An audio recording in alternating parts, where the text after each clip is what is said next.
Assalamualaikum warahmatullahi wabarakatuh. Saya Dina Septiani Ramanda dari kelas reguler 4D akan mempresentasikan mengenai Islamisasi ilmu kesehatan. Topik yang akan saya bahas, yang pertama ada pengantar ide kesehatan, kedua model Islamisasi ilmu kesehatan, yang ketiga manusia sehat, perspektif Islam, yang keempat konsep manusia sehat holistik, perspektif Islam, yang kelima K3 perspektif Islam, yang keenam promotif, preventif, kuratif, dan rehabilitasi perspektif Islam, yang ketujuh kesehatan nutrisi dalam Islam, dan yang terakhir kesehatan individu. Yang pertama mengenai pengantar ide kesehatan. Ada masalah keutamaan ilmu. Ilmu itu harus didahulukan sebelum beramal atau sebelum berkata, agar tidak menimbulkan cara berpikir yang khurafat. Fenomena cara berpikir khurafat ini terjadi didasarkan kebodohan, tidak ada pengetahuan, dan berpikir tidak berdasarkan ilmu. Contohnya, orang yang sakit dikaitkan dengan hal-hal yang mistis. Lalu thalabul ilmi faridotun ala kulli muslim. Setiap muslim wajib mencari ilmu. Ilmu wajib kita cari supaya kita dapat membedakan mana yang khurafat, mana yang ilmiah. Selanjutnya ada prinsip ilmu. Yang pertama ada al-bahsu al-muhakam, yaitu ilmu berdasarkan penelitian yang akurat, empiris atau hukum sebab dan akibat. Bisa dikategorikan sebagai ilmiah. Contohnya yaitu menemukan obat untuk meredakan sakit kepala, itu harus diteliti secara ilmiah dengan dicarikan obatnya, diuji labnya, diuji secara klinis lalu ditemukan resepnya. Yang kedua ada al-khobar as-sodik, yaitu berpikir berdasarkan wahyu, agar manusia tidak terjebak dengan hal-hal yang berkaitan dengan masalah alam gaib atau di luar panca indera manusia. Yang kedua ada model Islamisasi ilmu kesehatan. Istilah sehat dalam Islam dibagi menjadi dua. Yang pertama ada sihah, yang itu bersifat fisik dan biologis. Lalu yang kedua ada afiyah, yaitu yang bersifat mental atau psikologis.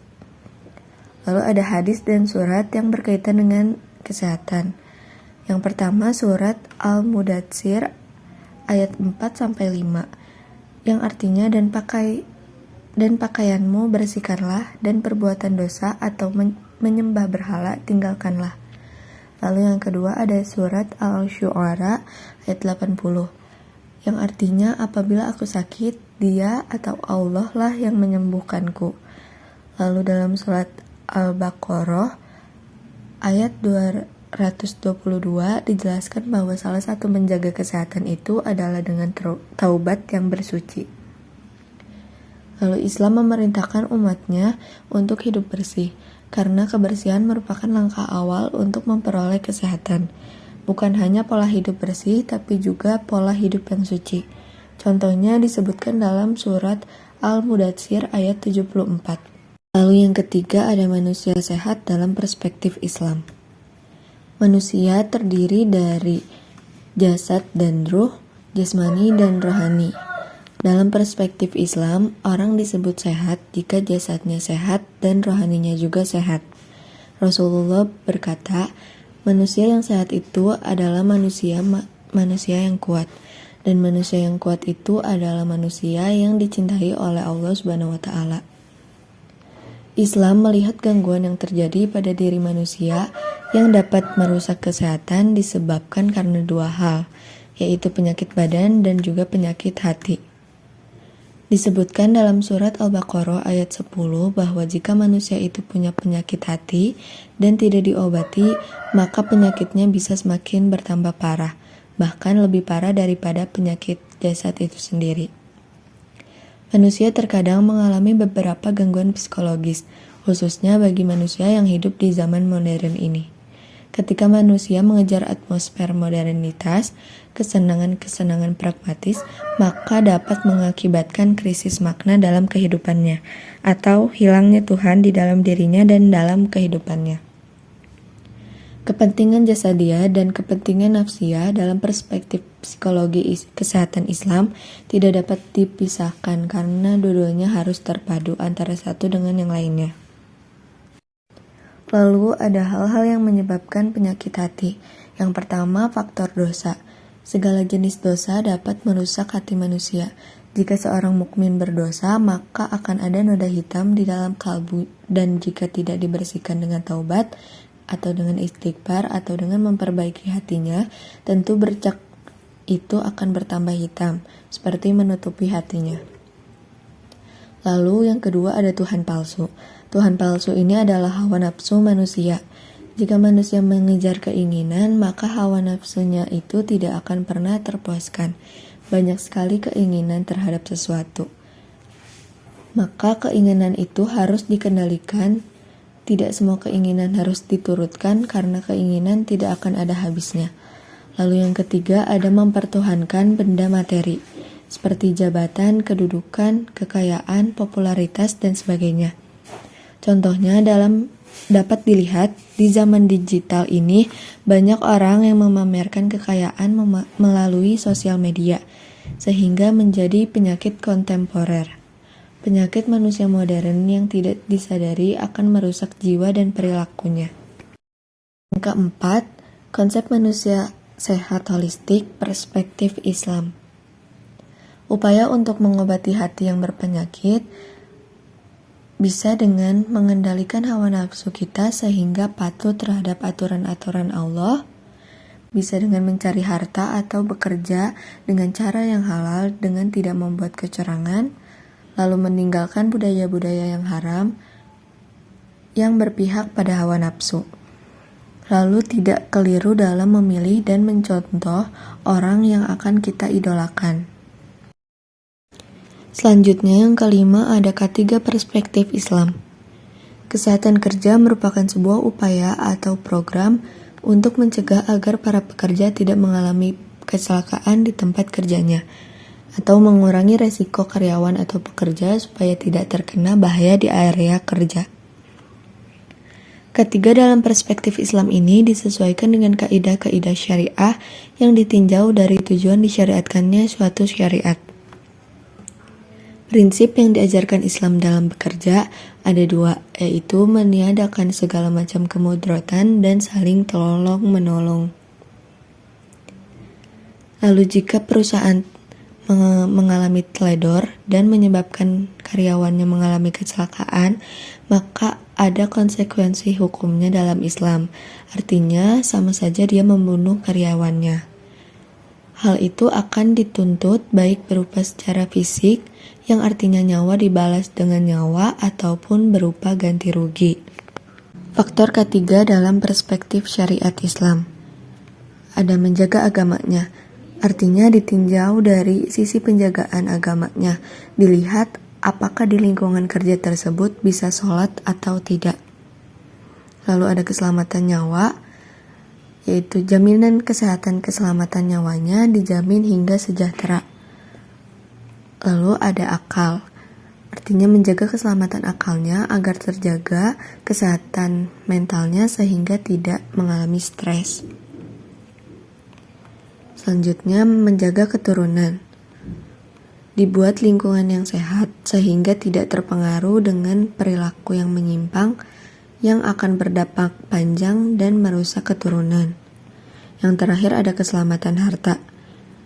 Pekerja punya hak untuk digaji karena telah memenuhi kewajibannya sebagai seorang pekerja. Yang keenam ada promotif, preventif, kuratif, dan rehabilitatif perspektif Islam. Yang pertama ada upaya preventif atau pencegahan. Upaya pencegahan didahulukan daripada upaya pengobatan, karena pencegahan lebih efektif dibandingkan pengobatan.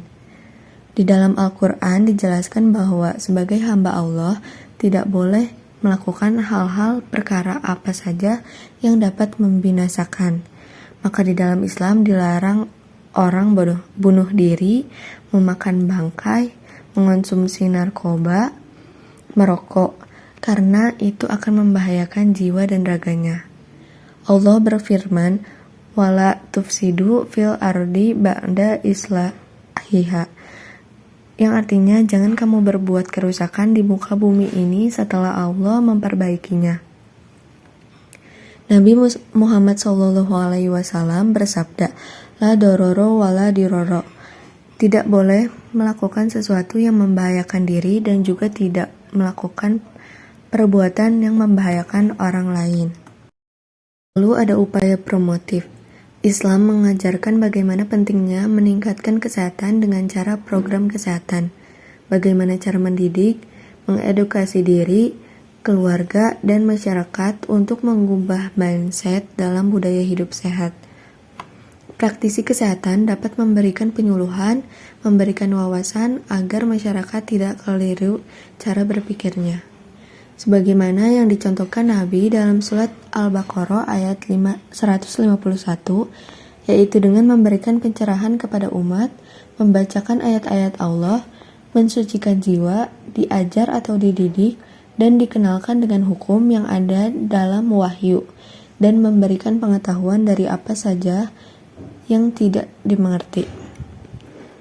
Selanjutnya ada upaya kuratif atau terapi. Dalam hadis Bukhari disampaikan bahwa tidak ada penyakit yang tidak ada obatnya. Pendekatan pengobatan tidak hanya dengan pendekatan yang sifatnya medis empiris, tetapi juga ada pendekatan dengan doa, peningkatan amal, sedekah, hubungan baik sesama manusia, dan itu semua adalah terapi.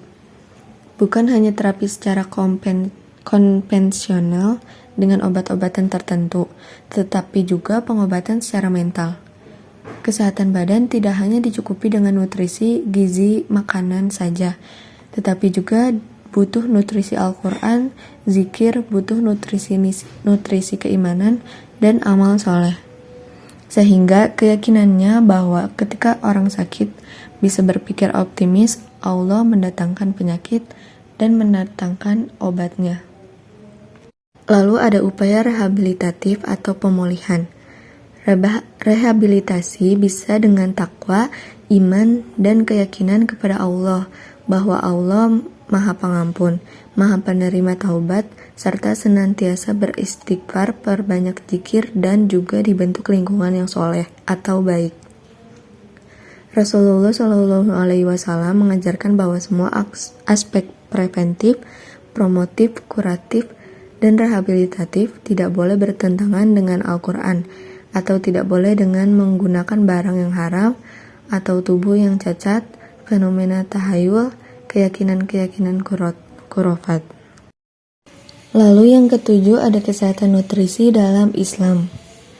Allah SWT sudah menjelaskan secara detail mengenai masalah gizi di dalam Al-Quran, dan diterangkan juga mengenai aturan bagaimana makan dan minum yang seimbang. Makan dan minumlah dengan prinsip seimbang atau tidak berlebih-lebihan, karena jika berlebih-lebihan dapat menyebabkan fisik dan jiwanya menjadi sakit.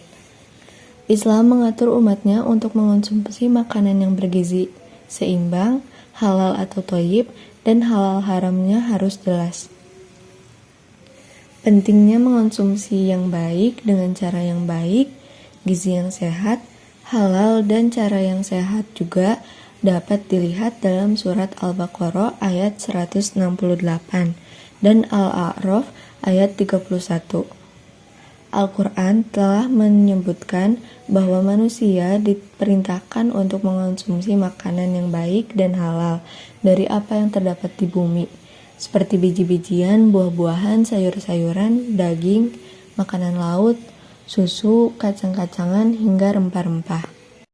Ayat-ayat Al-Quran yang menyebutkan berbagai jenis kelompok makanan, yaitu pada kelompok karbohidrat, terdapat dalam surat Yusuf ayat 43 mengenai tanaman gandum, dan surat Yasin ayat 33 mengenai biji-bijian. Lalu pada kelompok vitamin dan mineral terdapat dalam surat Al-Mu'minun ayat 19 mengenai sayur dan buah-buahan. Lalu yang terakhir ada pada kelompok protein terdapat dalam surat Al-An'am ayat 142 sampai 144, Surat Al-Maidah ayat 1 dan surat Yasin ayat 72 membahas mengenai daging. Lalu dalam surat Fatir ayat 12 mengenai makanan laut, surat An-Nahl ayat 66 mengenai susu, dan surat Al-Baqarah ayat 61 mengenai sayur, kacang, dan rempah-rempahan. Lalu yang terakhir mengenai kesehatan individu. 5 perkara yang menjadi budaya hidup fitrah dalam rangka menjaga kesehatan individu. Yang pertama ada khitan. Khitan ini dilakukan agar bekas-bekas urin atau najis tidak mengendap, sehingga ada syariat khitan ini adalah sangat sesuai dengan fitrah individu. Yang kedua, mencukur bulu kemaluan. Dilakukan agar bersih dan terbebas dari najis serta meningkatkan kebersihan diri. Yang ketiga, memotong kuku. Memotong kuku ini tujuannya agar bersih, karena terkadang orang melakukan interaksi atau menyentuh segala hal. Dalam hadis dijelaskan setan itu suka bersembunyi di kuku-kuku manusia. Lalu yang keempat, mencabut bulu ketiak agar tidak menyebabkan bau badan ataupun menyebabkan kotoran-kotoran mengendap di situ. Lalu yang kelima ada mencukur kumis agar tidak mengganggu mulut kita dan tidak menjadi sarang penyakit. Tetapi untuk berjenggot itu disunahkan oleh Allah. Selanjutnya, perkara lainnya dalam rangka menjaga kesehatan individu yang terdapat dalam hadis, yaitu ada membersihkan kulit, membersihkan rambut, kebersihan makanan, disiplin mandi, kebersihan hidung, kebersihan tangan, kesehatan perut, kebersihan gigi dan mulut, dan juga kebersihan sumber air. Mungkin cukup sekian presentasi dari saya. Kurang lebihnya mohon maaf. Wassalamualaikum warahmatullahi wabarakatuh.